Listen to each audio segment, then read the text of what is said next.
No one wanted her. She was only 1 hour away from being euthanized when I saw her photo, and something about that picture stopped me. She looked like she had tears in her eyes. A woman had visited that shelter hoping someone could get her off the euthanasia list.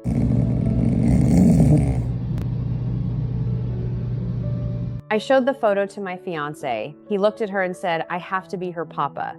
I didn't say much. We knew. We'll take her. You know about Papa? Oh, you're very cute. Someone was able to pull her from the shelter on the very day she was scheduled to be euthanized. When they opened the van, she ran straight toward us. That was the first time we met her. People were everywhere waiting for their own dogs, but she came right to us. It was almost as if she already knew. When she first came home, she was trying to understand what was happening. She seemed to wonder, is this my house? We had bought her a lot of brand new toys, and we also had toys that belonged to our previous dogs. She slowly seemed to understand this was a dog house, and she belonged there.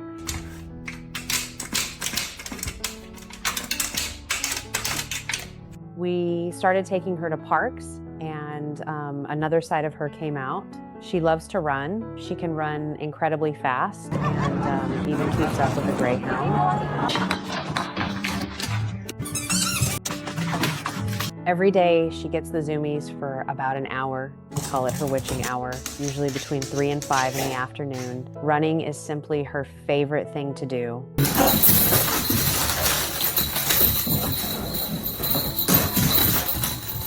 Then, about 7 weeks ago, we noticed that she had started limping. At first, we couldn't figure out what was wrong. I took her to the doctor, and the doctor thought it was a soft tissue injury. She prescribed medication for pain, and we hoped that would help. But instead, her limp became worse. Eventually, she stopped using that front arm completely.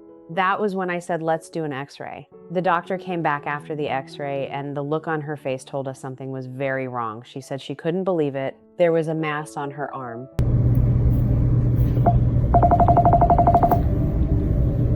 It was devastating. We had only recently lost our other dog when she was 6 years old, and we were still trying to recover from that loss.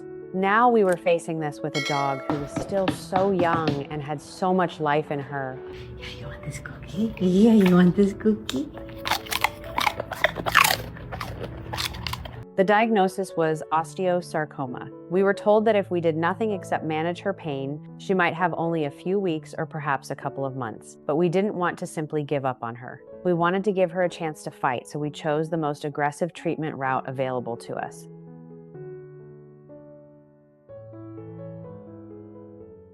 We also learned about a clinical trial through Yale. It involves an immunotherapy vaccine that has been showing very promising results in helping extend the lives of dogs with osteosarcoma. She was accepted into the trial, and she has received the vaccine twice now. If things go well, there is a possibility that she could have another year, maybe even 2 years. Are you thinking that maybe you'd like to go somewhere? Are you thinking maybe you want to go potty? Every dog is different, and we are grateful for every bit of time we have with her. She has had to learn how to do things all over again with only one front leg. We watch her constantly as she figures things out. It is something to see her little brain working through each new challenge, learning a different way to move and live. Sí, fuera, tiene que ser todavía más rápido, está cortando eso el movimiento y los llamas hacia el frente. The good thing is that it has become much easier. I feel like she isn't in pain anymore. Now she acts almost as if nothing happened. She behaves like she is back to her normal self. She still has that same spirit, that same love of running, and that same joy in being alive. Good girl.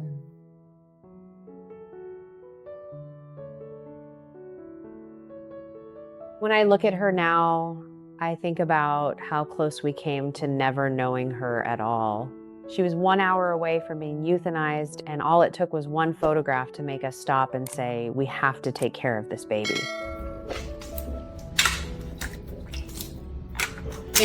Ma'am, no more, please. We're done with this, okay? I'm so sorry. If I could tell her one thing, I want her to know how happy she makes me as her mama. I would want her to know how lucky I feel that she is in my life and how grateful I am that we chose to give her a chance when she needed someone to say yes. You want this cookie? And you want this cookie? You want this cookie? Wow, sit down. Sit down. Can I have a pata? Thank you. Wow, and this cookie. Her story is also a reminder that sometimes the animal waiting at a shelter may be the one who needs you most. If you are thinking about adopting, take your time, learn what the animal needs, and be prepared to make a commitment for the rest of their life. Don't overlook a dog because of a difficult past, a sad photograph, or a medical diagnosis. Ask questions, talk with the shelter or rescue, and understand the care you are taking on. And if you are able to adopt, consider giving a shelter animal the chance to become part of your family.